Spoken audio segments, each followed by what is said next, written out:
livable, vibrant cities are absolutely critical to our prosperity. Historically, the federal government has had a limited engagement with cities, and yet that is where most Australians live. It is where the bulk of our economic growth can be found.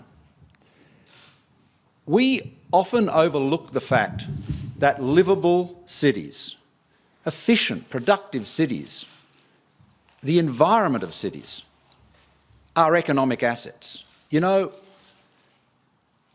making sure that Australia is a wonderful place to live in, that our cities and indeed our regional centres are wonderful places to live, is an absolutely key priority of every level of government. Because the most valuable capital in the world today is not financial capital. There's plenty of that and it's very mobile. The most valuable capital today is human capital. Men and women like ourselves who can choose to live anywhere.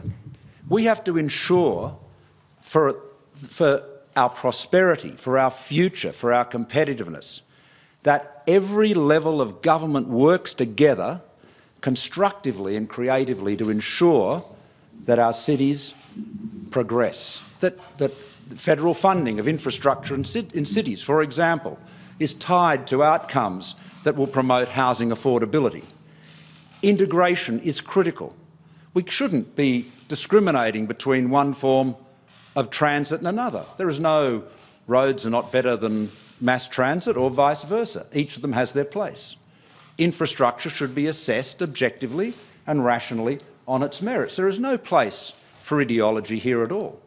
The critical thing is to ensure that we get the best outcome in our cities. Now, of course, we have a Minister for Regional Development and the Deputy Prime Minister, Warren Truss, but cities have been overlooked, I believe, historically from the federal perspective.